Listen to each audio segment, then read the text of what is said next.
Olá, irmãos, é muito bom estar novamente aqui com vocês, dando início à nossa escola dominical.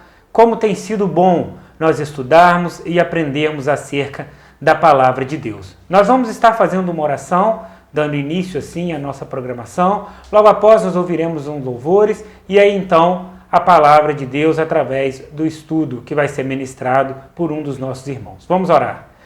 Grandioso Deus e Pai, obrigado pelo privilégio que temos de ouvir a Tua palavra, ó Pai. Que o Senhor possa estar instruindo os nossos corações e nos ensinando verdades preciosas para as nossas vidas, ó Deus. Abençoe a vida de cada um que vai estar participando dessa transmissão. Louvamos assim e oramos em nome do Seu Filho, nosso Senhor Jesus Cristo. Amém.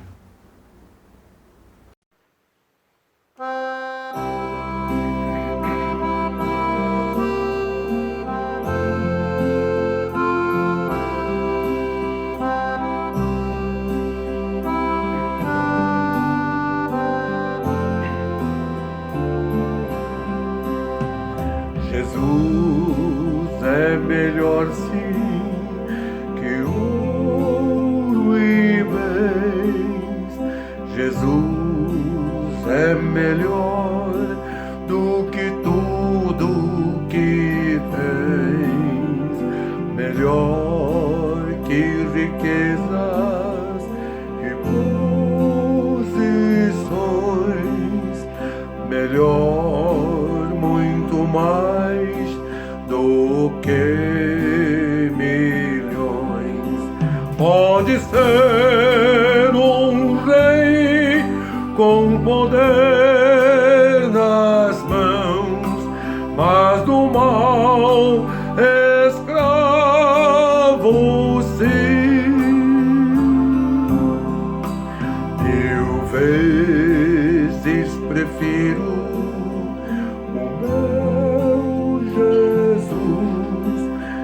servi-lo até o fim.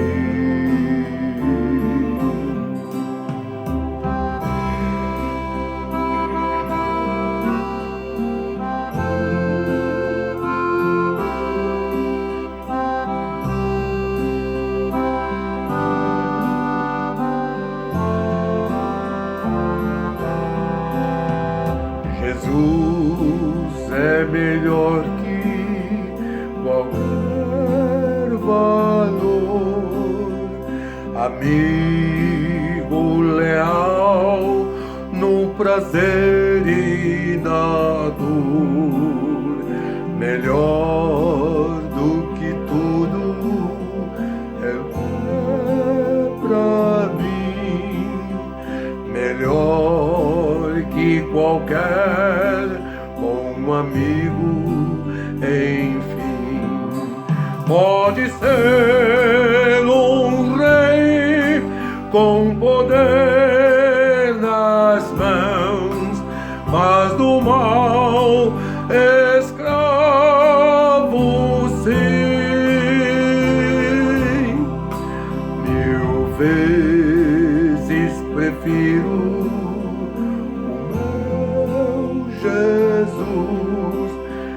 servi-lo até o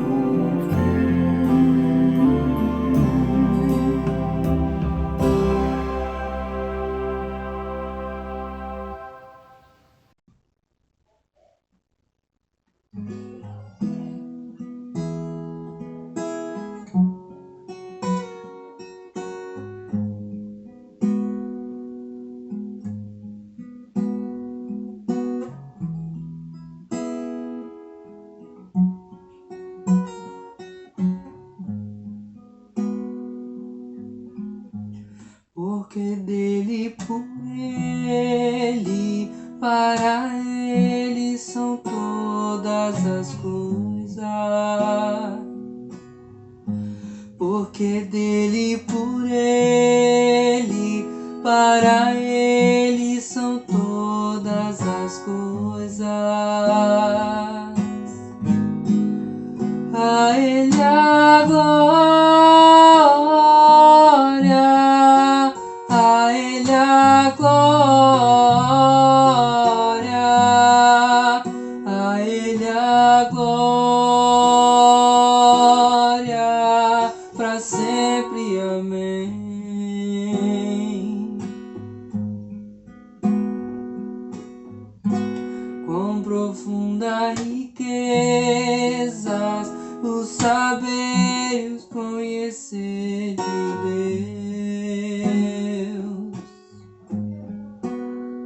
insondáveis seus juízos e seus caminhos. A Ele a glória, a Ele a glória, a Ele a glória, para sempre. Amém. A Ele a glória, a Ele a glória, a Ele a glória, para sempre. Amém.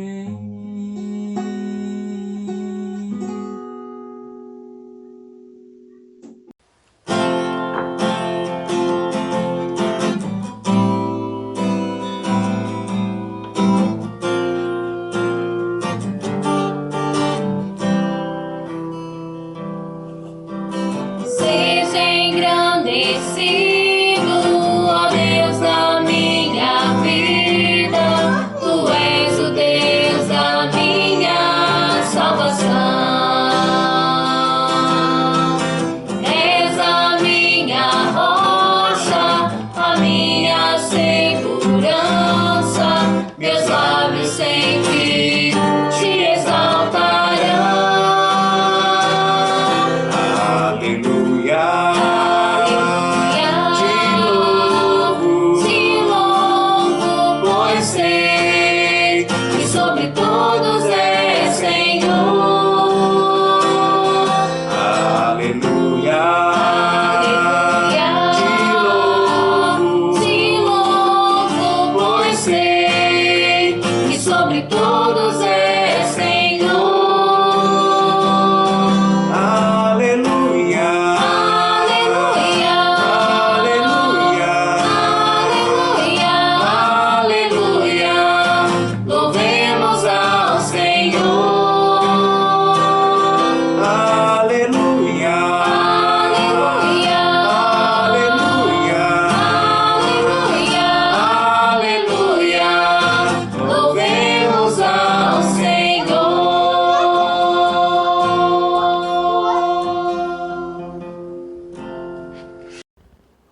Olá, irmãos. É muito bom nós estarmos aqui mais uma vez com a oportunidade de trazer um ensino da Palavra de Deus. Vocês já observaram que nós estamos estudando o livro de João. A nossa escola bíblica dominical tem decidido reunir de forma virtual e foi decidido estudarmos o livro de João. Nós já estudamos capítulo 1, 2 e 3 e hoje nós abordaremos o capítulo número 4. O título do nosso estudo nessa manhã é Em Direção à Galileia. O capítulo 4 é uma descrição dos fatos ocorridos durante a viagem que Jesus e os discípulos fizeram saindo da Judéia e seguindo até a Galileia. O percurso de aproximadamente 170 quilômetros. Para os dias atuais, uma viagem curta. Podemos pensar Muriaé até Juiz de Fora. Umas 2 horas de viagem, você já está ali em Juiz de Fora. Para os dias atuais, isso é muito tranquilo. Mas naquele contexto, uma viagem que durava dias. Eram realizadas a pé. Encontrava estradas muito espinhosas. A questão é que não era apenas um deslocamento geográfico. E nós vamos estar abordando isso aí. A questão dessa viagem não era apenas um deslocamento geográfico, mas um plano de atuação de Jesus para anunciar a salvação. Nós vamos ver aqui o encontro de nosso Senhor Jesus com a mulher samaritana. Após um tempo pregando a palavra e batizando na Judéia, Jesus e os discípulos seguiram para a Galileia por causa dos fariseus. E para essa viagem havia 2 rotas possíveis. A primeira delas, seguir pela Transjordânia, o caminho mais longo que passava por terras gentílicas, ou o segundo caminho, passando por Samaria, o caminho mais sinuoso, porém mais curto. Interessante que, logo no versículo 4, nós vemos que o texto diz: e era-lhe necessário passar por Samaria. Os estudiosos acreditam que o uso do pronome pessoal lhe, referindo-se a Jesus, indica que a rota de Samaria foi intencional. Quando nós observamos no tópico anterior, que a questão não era apenas um deslocamento geográfico, mas sim um plano para anunciar a salvação. E nós vamos estar estudando justamente em destaque que tinha um plano. Indica que a rota de Samaria ela foi intencional. Nós vemos aqui uma quebra de paradigmas.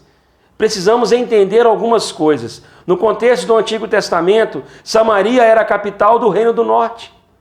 E durante o período do cativeiro assírio, houve a miscigenação dos judeus e do Reino do Norte com os estrangeiros. E a partir de então, os samaritanos passaram a ser considerados como rebeldes políticos, impuros etnicamente diante da religião judaica.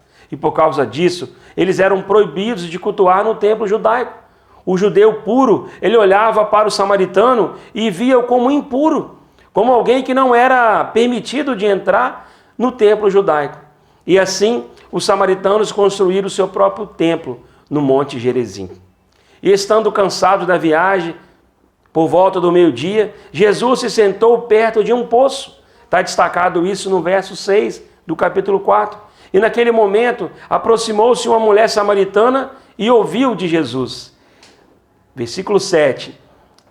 Dê-me um pouco de água. Os discípulos, eles tinham ido à cidade comprar comida, comprar mantimentos. Surpresa naquele momento, a mulher samaritana perguntou, versículo 9, como sendo o Senhor um judeu, pede água a mim, que sou uma mulher samaritana? Jesus estava rompendo paradigmas.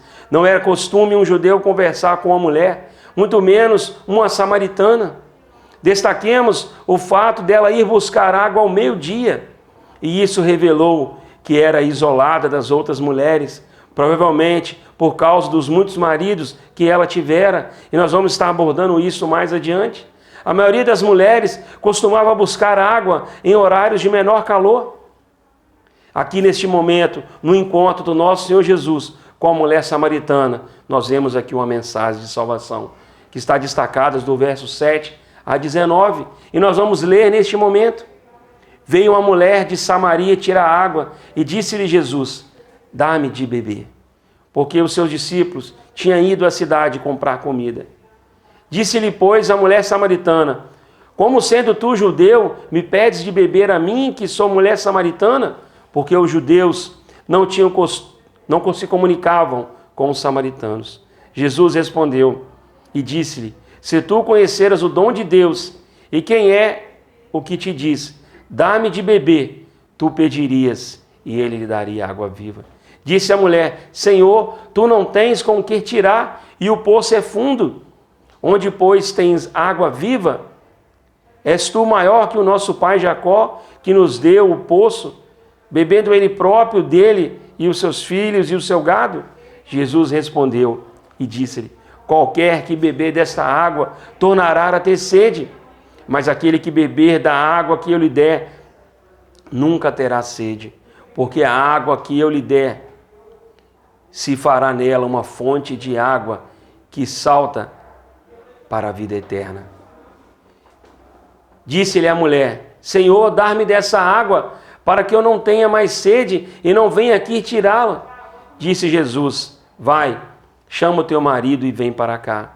E a mulher respondeu e disse, não tenho marido. Disse-lhe Jesus, disseste bem, não tenho marido, porque tiveste 5 maridos, e os que tem agora não é teu marido. Isso disseste com verdade. E disse-lhe a mulher, Senhor, vejo que és profeta. Aqui temos um dos cenários mais fascinantes da história.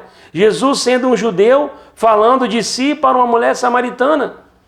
No início, ele provoca uma reflexão sobre a sua identidade e autoridade. Lá no versículo 10 nós vemos, onde Jesus diz, se você conhecesse o dom de Deus, e quem é que está lhe pedindo água para beber, você pediria e ele lhe daria água viva. Mas o que era água viva para aquela mulher? A mulher não entendeu, porque na época chamava de água corrente, lençóis de água. Ela só conseguiu enxergar os suprimentos deste mundo. Ela só conseguia enxergar aquilo que lhe era palpável, os suprimentos deste mundo. Mas quando Jesus falou de suprimentos espirituais, ela não entendeu. Então, Jesus contrapôs o significado da água deste mundo com a água espiritual, e isso está destacado lá no verso 13 e 14. Falou da água da vida, com a qual ninguém mais terá sede de beber. A ideia aqui, meu prezado ouvinte, é que com Cristo nós somos totalmente satisfeitos, e por isso toda angústia é eliminada. Infelizmente, nós buscamos a nossa satisfação em muitas coisas, bens materiais, casas, carros, viagens e amizades. E muitas vezes isso vai se deteriorar, muitas vezes isso vai se perder. E aqui nós temos o primeiro ensino, que somente em Cristo nós somos plenamente satisfeitos. Por isso, somente em Cristo, toda angústia ela é eliminada.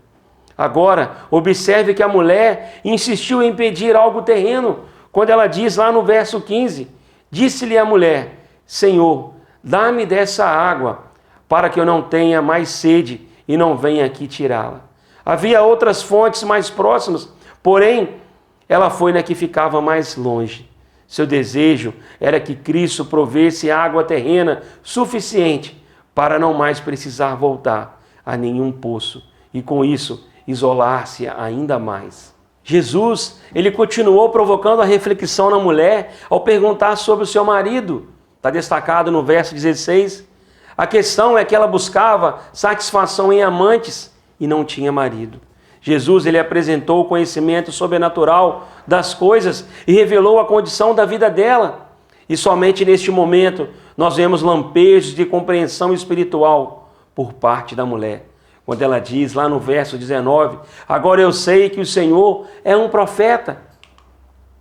Nós vemos agora o próximo ponto, é o significado da adoração, que está nos versos 20 a 26. A mulher mudou totalmente de assunto, pois não queria falar sobre a sua vida. Porém, revelou interesse em conversar um pouco mais com Jesus. Questionou sobre o lugar de adoração, no Monte Gerizim, Siquém, ou no Monte Sião, ou em Jerusalém. Isso está lá no verso 20. E Jesus acompanhou o raciocínio dela, pois havia oportunidade de ensino. A resposta de Jesus revela que a adoração verdadeira ocorre somente nele e que a salvação vem por meio dele. E o modo de adoração exige a autenticidade por parte de quem o adora. Ou seja, independentemente do lugar onde você está, a verdadeira adoração exige autenticidade por parte de quem o adora. E os samaritanos, eles tinham a esperança messiânica. E isso está destacado lá no verso 25. A mulher disse-lhe, eu sei que o Messias, que se chama Cristo, vem, quando ele vier, nos anunciará tudo. Então aqui nós encontramos o pronunciamento maravilhoso que o nosso Senhor Jesus fez para a mulher samaritana, onde ele se revelou para aquela mulher.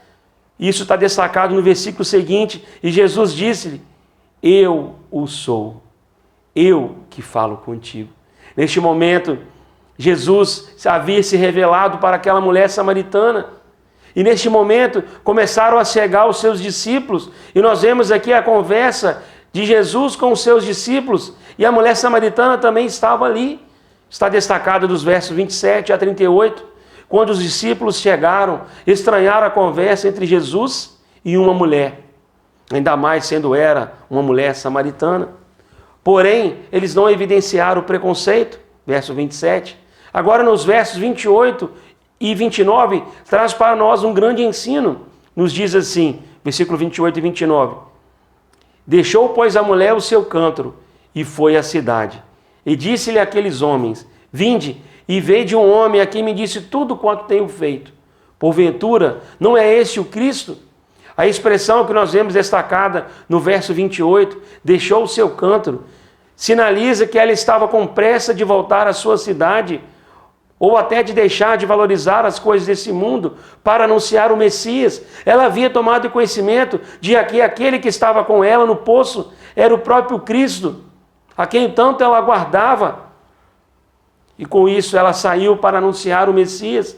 A conversa entre Jesus e a samaritana chegou ao fim.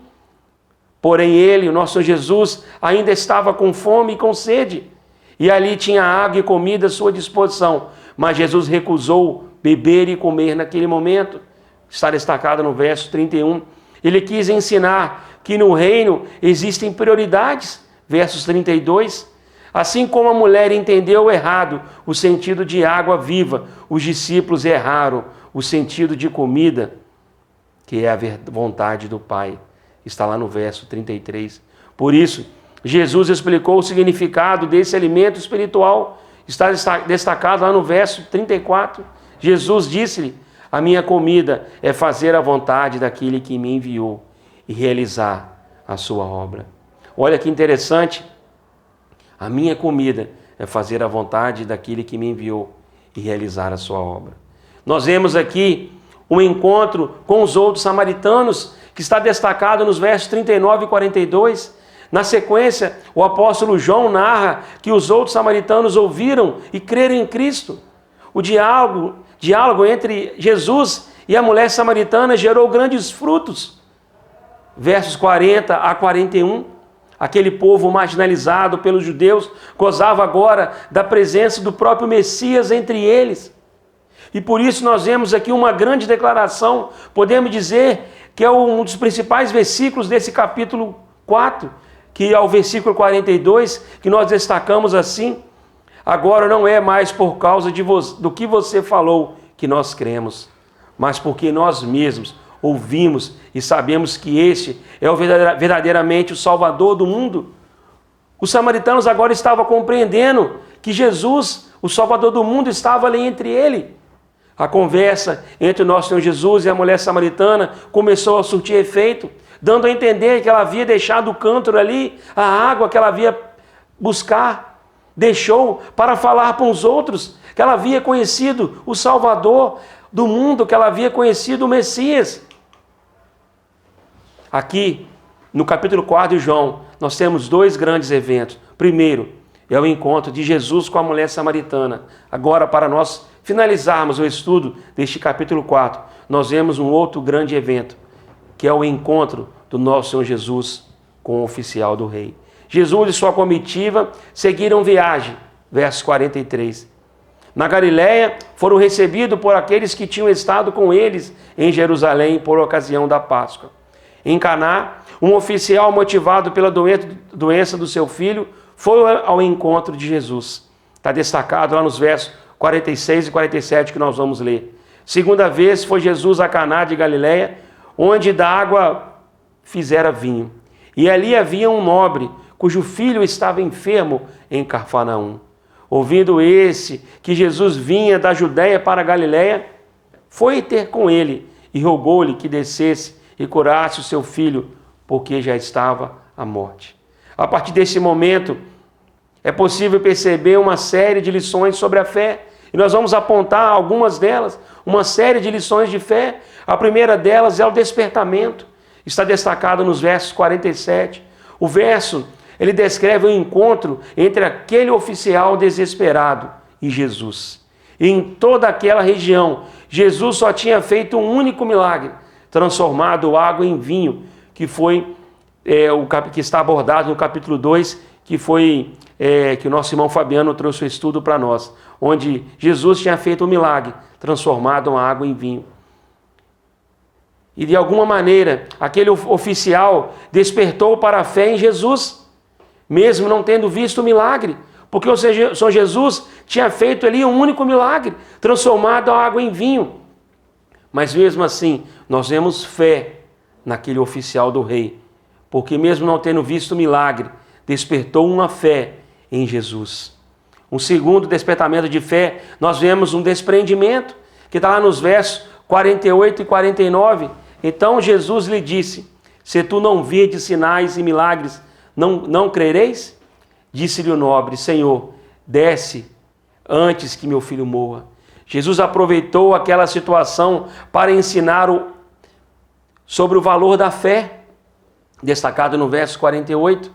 O desespero do pai se intensificou com a possibilidade de não ser atendido, pois a sua única preocupação era a cura do seu filho. E o texto sugere despreendimento de sua alta posição por compaixão ao seu filho. Pensemos que aquele homem, um oficial do rei, fazia parte do alto clero, mas ali ele buscava em Jesus, por fé. Ele reconheceu que apenas Jesus poderia salvar o seu filho. E nós vemos assim o despreendimento daquele oficial. Agora, por fim, nós vemos uma declaração. O verso 50 diz: disse-lhe Jesus, vai, e o teu filho vive. E o homem creu na palavra que Jesus lhe disse e partiu. Olha só, o homem creu na palavra que Jesus lhe disse e partiu. Olha que declaração de fé, meu irmão, meu prezado ouvinte. Ao longo do seu ministério, Jesus operou milagres de muitas maneiras. Naquela ocasião, ele decidiu apenas falar: vá, e teu filho vive.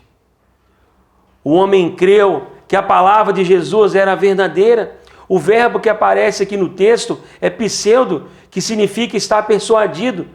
Naquele momento, o filho foi livre da morte física e o pai livre da morte espiritual. Nós temos aqui também nos versos 51 e 53 uma demonstração de fé, onde os versos 51 e 53 nos diz: e descendo ele, logo saíram-lhe ao encontro seus servos e lhes anunciaram dizendo: o teu filho vive. Perguntou-lhes: pois a que hora se achara melhor? E lhe disseram: ontem às 7 horas a febre o deixou. Entendeu, pois, o pai que era aquela hora mesma em que Jesus lhe disse: o teu filho vive, e creu ele e toda a tua casa. Antes de chegar a seu destino, o oficial recebeu uma notícia fantástica. Aquele homem precisava confirmar no íntimo que o milagre viera de Cristo. E então o veredito foi dado. Tudo se encaixava perfeitamente. Aquele oficial se tornou discípulo de Jesus e persuadiu toda a sua família a crer em Jesus. Para nós concluirmos, verificamos aqui, meu prezado ouvinte, que nenhum passo de Jesus foi dado de maneira aleatória. O caminho que o nosso Jesus escolheu, passando por Samaria, não era apenas uma rota geográfica melhor. Tinha ali toda uma estratégia, tinha ali oportunidade de salvação. Os samaritanos e a família do oficial do rei, eles foram alcançados por Jesus por causa de sua estratégia ao longo do percurso. Que essa viagem, meu prezado ouvinte, tenha revelado ao seu coração quanto a fé em Cristo é importante e como devemos amar e buscar os perdidos. Muitas vezes nós estamos acomodados na nossa posição, estamos acomodados no lugar em que estamos, mas o ensino de hoje mostra que nós não devemos ser acomodados. Revela para nós que nós devemos romper paradigmas, revela para nós que nós devemos ter estratégias, demonstrando fé em Cristo, e devemos amar, demonstrando amor àqueles que estão perdidos. Que Deus abençoe a sua vida, a prosseguir firme, confiando no Senhor e buscando sim anunciar as boas novas do Evangelho. Que Deus abençoe vocês nessa manhã. Amém? Muito bem, irmãos. Acabamos de ouvir a palavra de Deus. Certamente, lições que são preciosas e úteis para a vida de cada um de nós.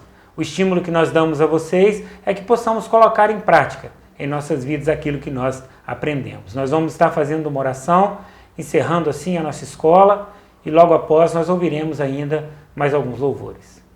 Obrigado a Deus pela tua palavra que foi ministrada para nós. Obrigado pela vida do nosso irmão que se dispôs a ser usado pelo Senhor, ó Pai.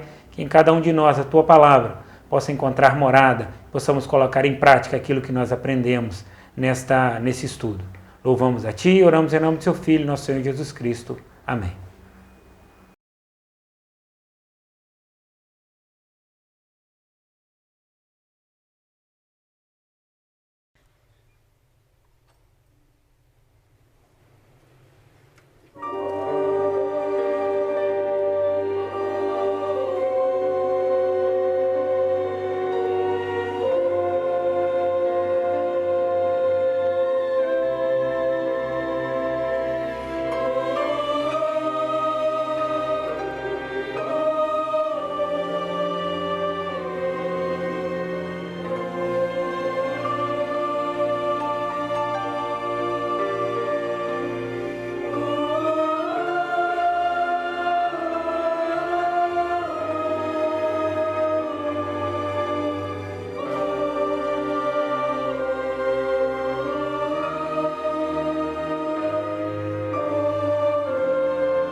Eis-me aqui outra vez, nesse sol de escaldar, volto ao poço pra água buscar.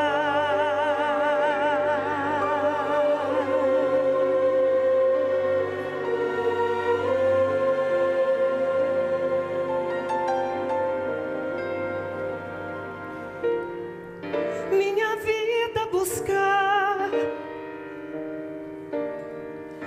tô cansada de mim.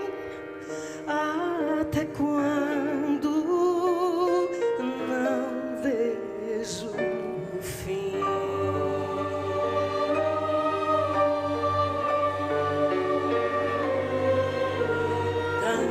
Tantos amantes na vida, fugaz alegria, tão curto o prazer. Quanto mais tenho, mais quero, já me desespero, não sei o que fazer.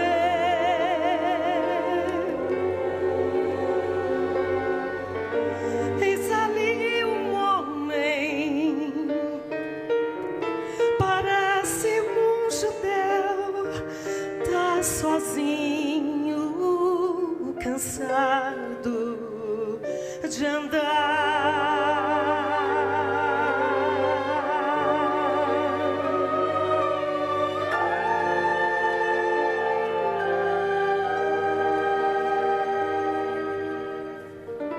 Até falou comigo, água me pediu. Acho estranho querer conversar.